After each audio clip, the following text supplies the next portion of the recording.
નમસ્કાર મિત્રો, ચાલો આજે આપણે ગુજરાતની એકદમ જીવંત અને રંગીન લોકકળા ભવાઈની દુનિયામાં જઈએ.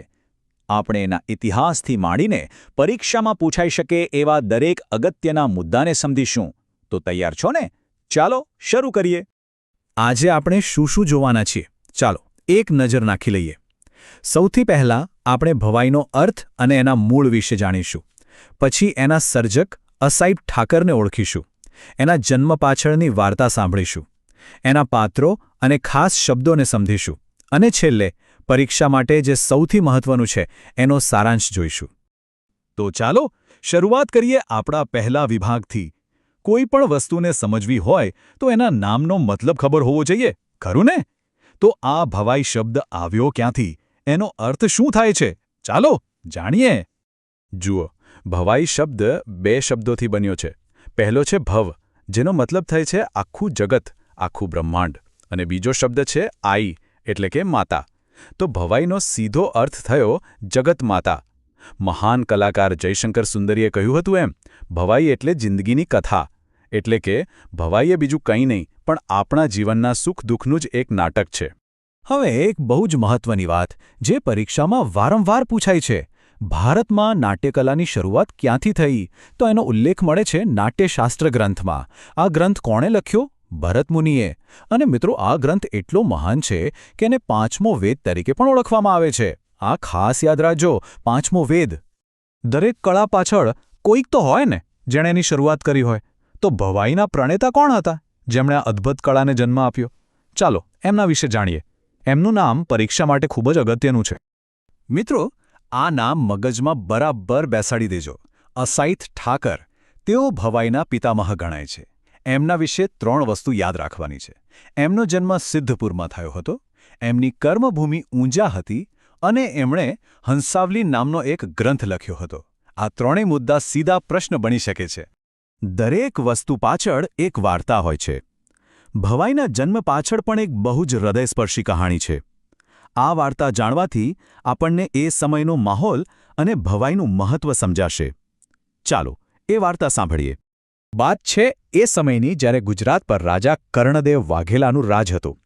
પણ એમના જ એક મંત્રી માધવ, એણે અંગત દુશ્મનીના કારણે દિલ્હીના સુલતાન અલાઉદ્દીન ખિલજીને ગુજરાત પર ચડાઈ કરવા માટે બોલાવ્યો. બસ આ જ ઘટના ભવાઈના જન્મનું કારણ બની. તો થયું એવું કે ખિલજીની સેનાએ સિદ્ધપુર પર હુમલો કર્યો.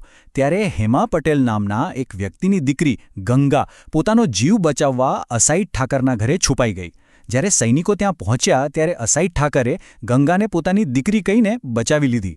સૈનિકોને વિશ્વાસ અપાવવા માટે એમણે ગંગા સાથે એક જ થાળીમાં ભોજન પણ લીધું.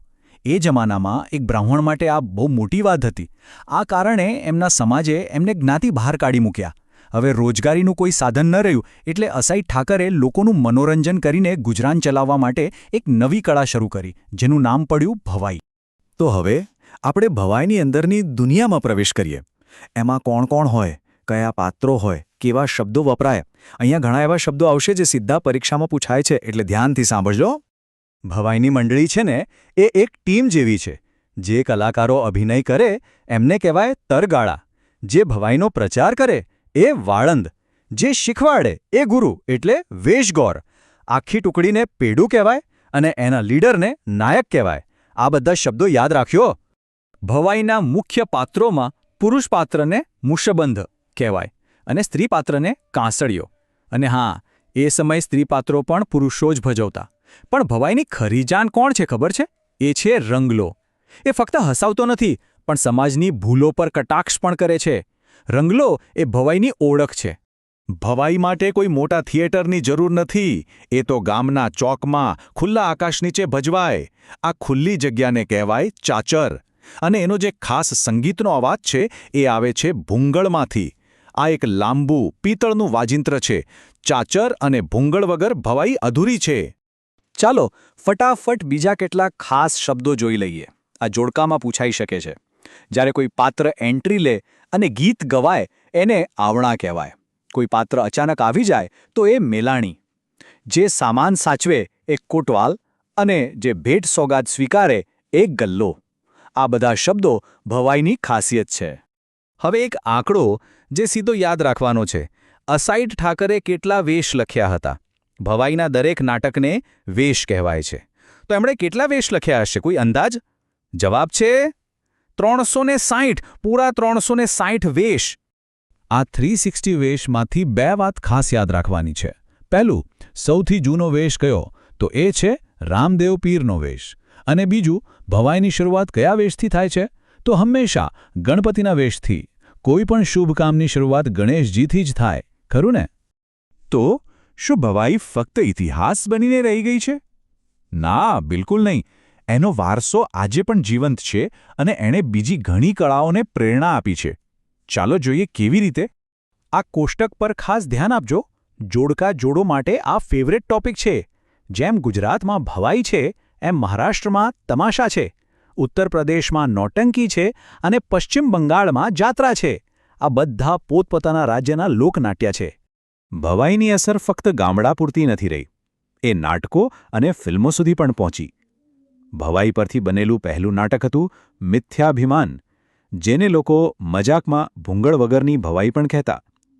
અને પહેલી ફિલ્મ હતી બહુરૂપી. આ બંને નામ યાદ રાખવા જેવા છે. ચાલો, તો આખા સેશનમાં આપણે જે કંઈ પણ શીખ્યા એમાંથી પરીક્ષા માટેના સૌથી અગત્યના મુદ્દાઓ પર એક છેલ્લી અને ઝડપી નજર નાખી લઈએ. આ તમારું ફાઇનલ રિવિઝન છે. તો ચાલો ફટાફટ યાદ કરીએ. ભવાઈના પ્રણેતા કોણ? અસાઇદ ઠાકર. મુખ્ય વાદ્ય કયું? ભૂંગળ. સૌથી જૂનો વેશ? રામદેવ પીરનો. ભવાઈ ભજવનાર સમુદાયને શું કહેવાય? તરગાળા. અને એનો જીવંત વારસો ક્યાં જોવા મળે છે? ટંકારાના જડેશ્વર મહાદેવ મંદિરમાં, જ્યાં છેલ્લા 115 વર્ષથી સતત ભવાઈ ભજવાય છે. આ પાંચે મુદ્દા બરાબર યાદ રાખી લેજો. અને જતાં જતાં એક સવાલ તમારા માટે છોડી જાઉં છું. આજના મોબાઈલ અને ઇન્ટરનેટના જમાનામાં આપણે ભવાઈ જેવી આપણી જૂની અને અમૂલ્ય કળાને કેવી રીતે જીવતી રાખી શકીએ? એને નવી પેઢી સુધી કેવી રીતે પહોંચાડી શકીએ? આના પર જરૂર વિચાર કરજો. આશા છે કે ભવાઈ વિશેની આ માહિતી તમને ઉપયોગી થશે. આભાર.